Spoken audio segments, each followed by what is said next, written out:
اللہ ولی الذین آمنوا یخرجهم من الظلمات الى النور والذین کفروا اولیاؤهم الطاغوت یخرجونهم من النور الى الظلمات۔ رکوع 18 سورہ آل عمران، اس میں بھی غزوہ احد کے بارے میں ذکر ہے جو کہ رکوع 13 سے چلا آ رہا ہے۔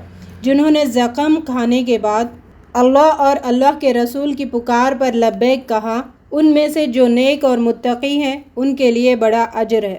جب ان سے کہا گیا کہ تمہارے خلاف بڑی فوجیں جمع ہیں تو ان سے ڈرو، تو یہ سن کر ان کا ایمان اور بڑھ گیا۔ یہاں پر مسلمانوں کی تعریف کی جا رہی ہے جو غزوے میں انہوں نے اپنا استقامت جو انہوں نے دکھایا تھا۔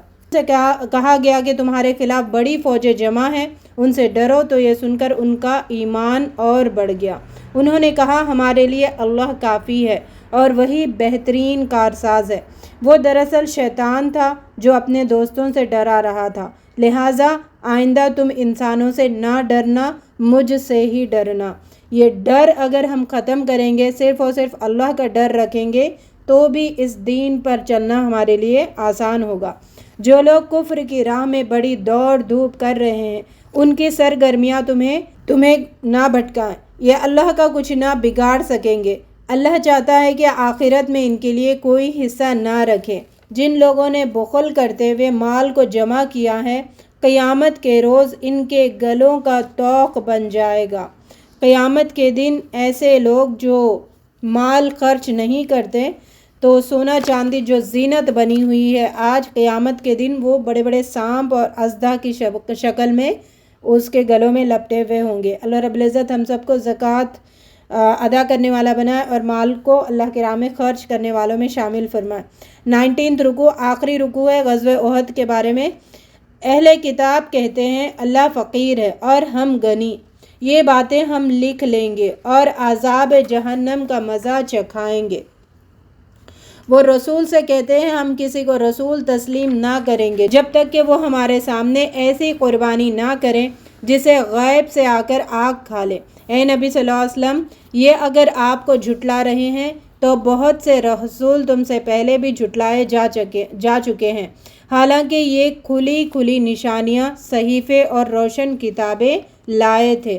181 آیت میں منافق جس طرح اپنی جان کے معاملے میں چور ہوتے ہیں، اسی طرح مال کے معاملے میں بھی چور ہوتے ہیں، اس کا ذکر کیا گیا۔ انہیں خدا کے حقوق اور فرائض سے چرا کر جو مال اکٹھا کرتے ہیں، وہ قیامت کے دن ان کے گردنوں کا طوق بن جائے گا اور ان کے لیے عذاب کا سبب بنے گا۔ 185 میں کل نفس ذائقۃ الموت کا ذکر کیا جا رہا ہے، یعنی زندگی کا سب سے اہم حقیقت جو موت ہے اس کا یہاں پہ ذکر کیا گیا، اور موت کو ذائقے کے نام سے ذکر کیا گیا۔ ذائقہ ٹیسٹ کو کہتے ہیں، اور ویری کلیئر میسیج ہے یہاں پر، یعنی ہم سب جیسے ٹیسٹ کے شہدائی ہوتے ہیں، ٹیسٹ ہمیں بہت پسند ہوتا ہے۔ اگر 10 کھانے ہمارے سامنے ہو تو ہمیں جو ٹیسٹی لگتا ہے وہی کھانوں پر ہمارا ہاتھ جاتا ہے۔ تو یہاں پر اللہ رب العزت نے بڑی وضاحت کے ساتھ اور باریک بینی کے ساتھ موت کو ٹیسٹ سے بتایا، یعنی ڈیسائیڈ یور سیلف، تمہیں موت کا مزہ میٹھا چاہیے یا کڑوا چاہیے۔ اگر میٹھا چاہتے ہو تو میٹھا ملے گا، کڑوا چاہتے ہو تو تمہیں کڑوا بھگتنا پڑے گا۔ یہ دنیا تو محض ایک ظاہری فریب چیز ہے۔ اللہ رب العزت ہم سب کو موت کا میٹھا ذائقہ چکھائے اور موت کے وقت کی ٹھنڈک ہمیں عطا فرمائے۔ مسلمانوں، تمہیں مال اور جان دونوں کی آزمائشیں پیش آ کر رہے گی۔ اس آزمائش کا بھی کتنا ذکر کیا جا رہا ہے، دیکھیں بار بار۔ اور تم اہل کتاب اور مشرکین سے بہت سی تکلیف دہ باتیں سنو گے۔ اگر ان حالات میں صبر اور تقوی کی روش پر قائم رہو تو یہ بڑی حوصلے کا کام ہے۔ اس دور میں منافقوں سے سنتے تھے، آج سو کالڈ مسلمان باتیں سناتے ہیں۔ تو اس حالت میں ہمیں کرنا کیا ہے؟ حوصلے سے کام لینا ہے، صبر سے کام لینا ہے، یا پھر اس راستے سے ہٹنے کی کوشش نہیں کرنا ہے۔ 187 سے 189 آیت تک اللہ رب العزت بتا رہے اہل کتاب سے اس سورے میں آخری یہاں پہ تنبیہ کی گئی ہے ان آیتوں میں کہ میرے احکام صاف صاف یہاں بیان ہوئے ہیں، اس کو نہ چھپانا، اس کو پسے پشت پھینک مت دینا، اپنے پیٹھوں کے پیچھے پھینک مت دینا، اور تھوڑی قیمت حاصل کرنے کے لیے اس کو بیچنا مت، اور یہ حصول برا ہے جو تم اس کے بدلے اللہ کے کلام کے بدلے کماتے ہو۔ ان کا معاملہ یہ ہے کہ ان کی تعریف کروانے کے قائل ہے جو انہوں نے کی ہے، یعنی کام تو کچھ کریں گے نہیں، اور جو بیہودہ کام کریں گے تو ان کو یہ ہوتا کہ ہماری تعریفیں کرو، فلیٹرنگ کرو، ہماری آؤ بھگت کرو۔ تو یہ منافقوں کی کوالٹی ہے، مومنوں کی کوالٹی نہیں ہے۔ مومن اپنے عزم میں پکا ہوتا ہے اور جو بھی نعمت ہوتی ہے اس کو اللہ کی طرف منسوب کرتا ہے۔ پھر آگے اللہ تعالیٰ اپنی تعریف، اپنے وحدانیت کا ذکر کیے 189 میں، وَلِلَّهِ مُلْكُ السَّمَاوَاتِ وَالْأَرْضِ وَاللَّهُ عَلَىٰ كُلِّ شَيْءٍ قَدِيرٌ۔ اب یہاں سے سورہ کا خاتمہ ہے 190 آیت سے 200 آیت تک سورہ کا خاتمہ۔ سورہ بقرہ میں بھی اللہ رب العزت نے دعا سے خاتمہ کیا، اور یہاں بھی دعا سے خاتمہ ہوگا اس سورہ کا، لیکن بعض اہم باتیں یہاں پر فوکس کی گئی ہے ایز اے نچوڑ کے طور پر، سمری کے طور پر۔ پہلا ہے کہ عالمگیر حقیقت کی طرف تمہیں توجہ دلائی گئی، اور نبی کی دعوت کو سننے کے لیے آنکھیں اور کان کھلے ہونا ضروری ہے، اس پر فوکس کیا گیا۔ دماغوں اور عقلوں سے کائنات پر غور کرنے کی فکر جگائی گئی۔ پھر ان سے جن کے دل بیدار ہوتے ہیں وہ سوتے جاگتے خدا کو یاد کرتے ہیں، اس کا ذکر کیا گیا۔ پھر اس نتیجے پر پہنچتے ہیں کہ یہ اندھیر نگری نہیں ہے، اس کو پیدا کرنے کا بڑا کچھ مقصد ہے اور بے مقصد نہیں پیدا کی گئی یہ کائنات۔ پھر ان کی دعا ہوتی ہے کہ انجام کار کے عذاب سے محفوظ رکھ اے رب کائنات۔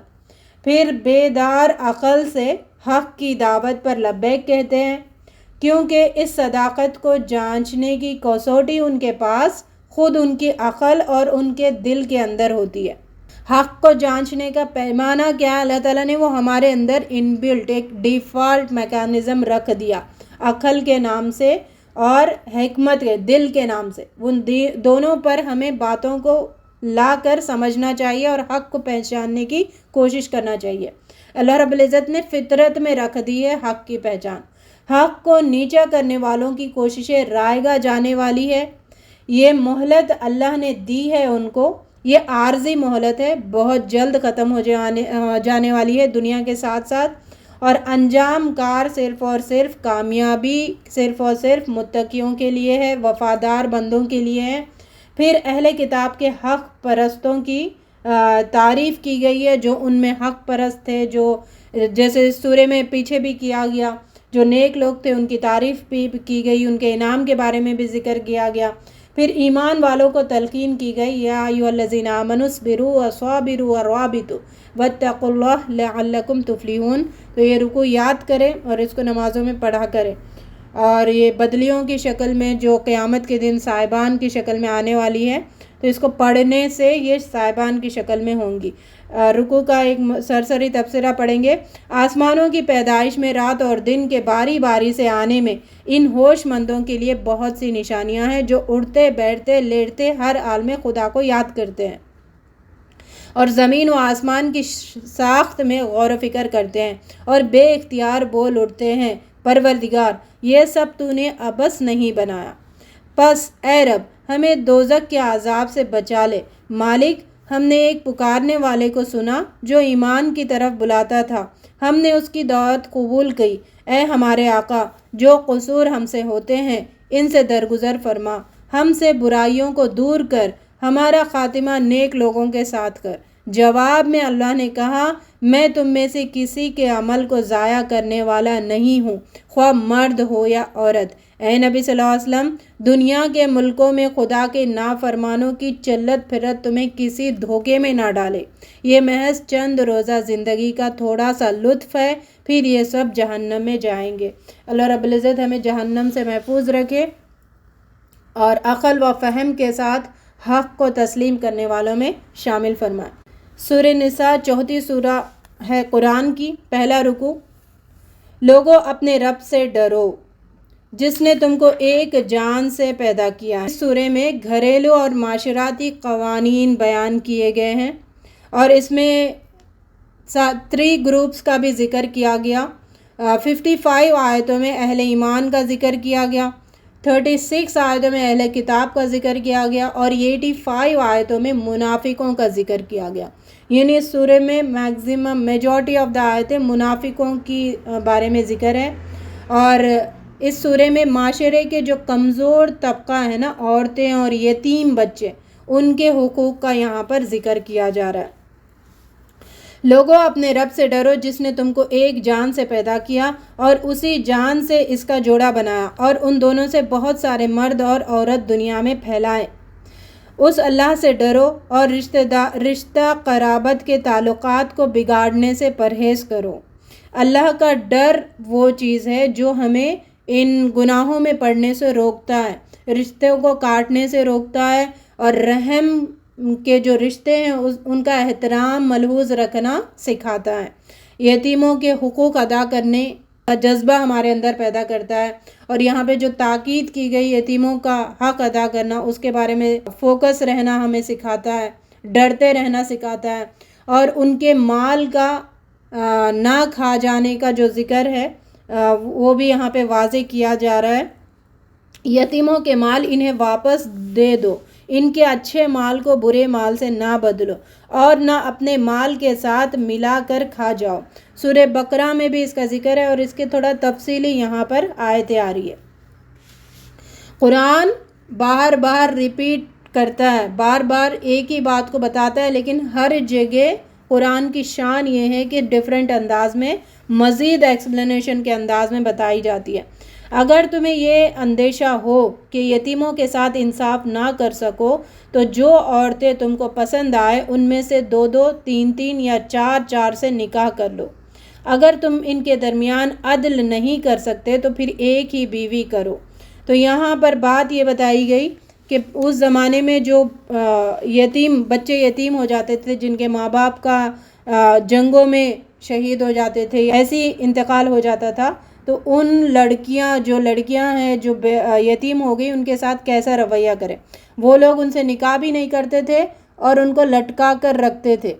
تو یہاں پہ بتایا گیا اگر تم نکاح نہیں کرتے تو ان کو دوسروں سے نکاح کروا دو، اور تم 3 4 کر کے 2 3 4 8 6 12 نہیں ہے، ایٹ اے ٹائم 4 رکھ سکتے ہیں، ایٹ اے ٹائم۔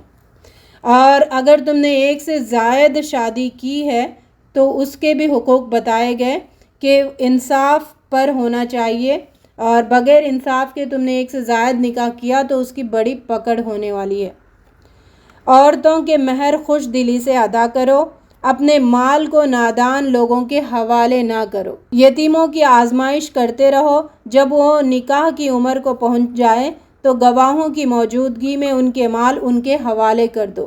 یتیم بچے، اور یتیم کس کو کہتے ہیں؟ جن کے والد کا انتقال ہوا ہے وہی یتیم کہلاتا ہے۔ لوگوں کو اس بات کا خیال کرنے سے ڈرنا چاہیے کہ اگر وہ خود اپنے پیچھے بے بس اولاد چھوڑتے تو مرتے وقت کیسے اندیشہ لائق ہوتے۔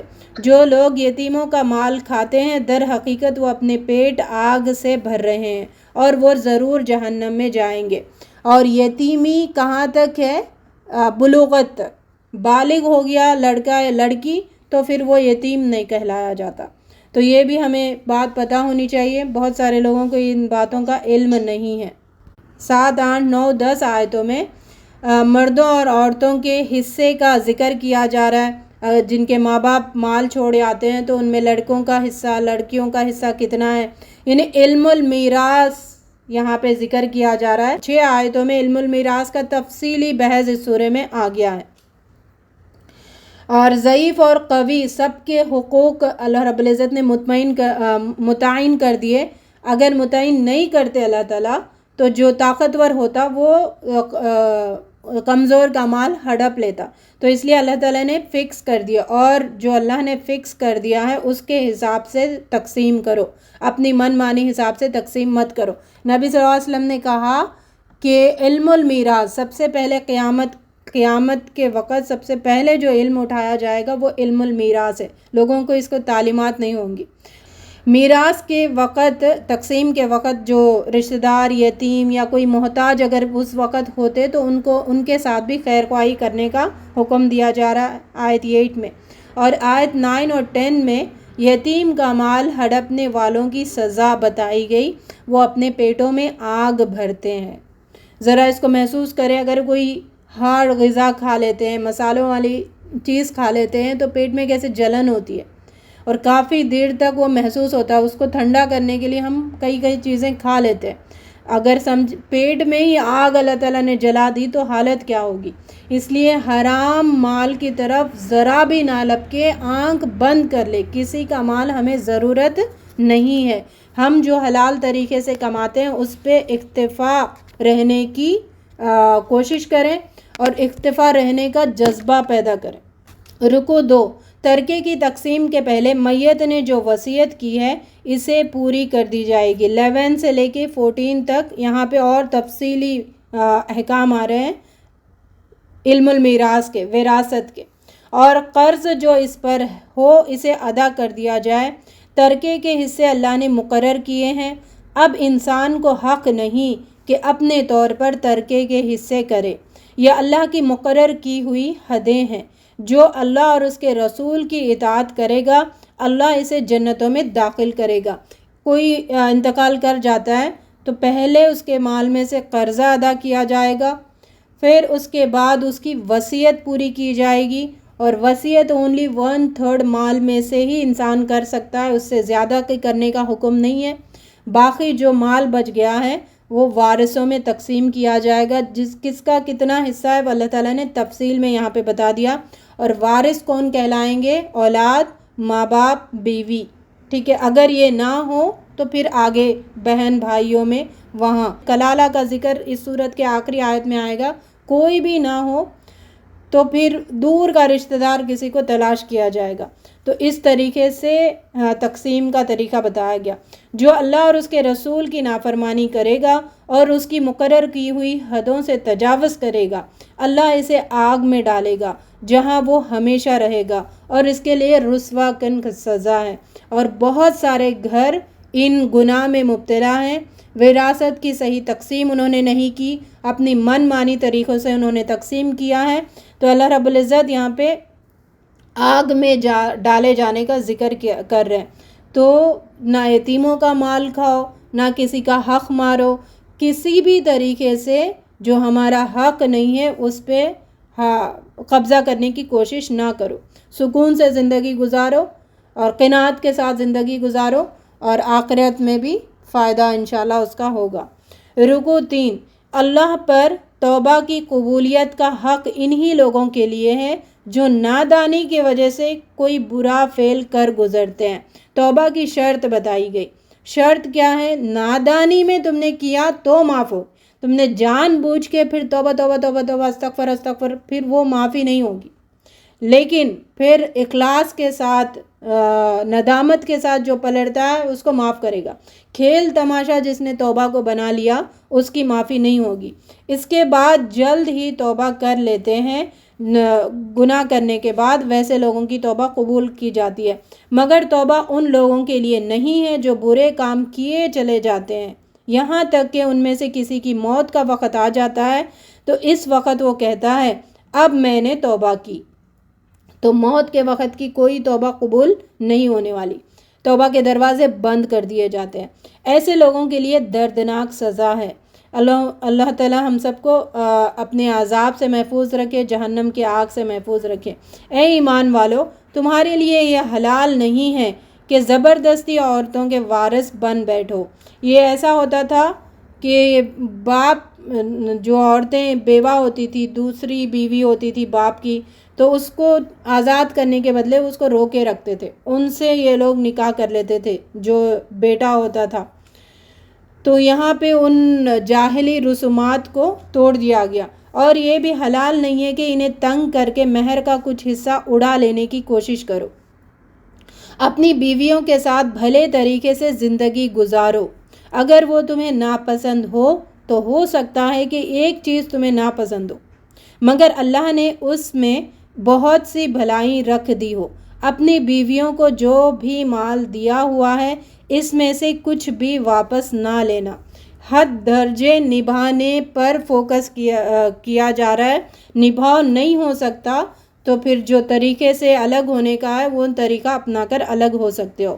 21 آیت میں بتایا گیا اور تم دیا ہوا مال کیوں کر لے سکتے ہو جبکہ تم نے ایک دوسرے کے ساتھ صحبت کر چکے ہو اور وہ تم سے عہد و وثاق بھی لے چکی ہے۔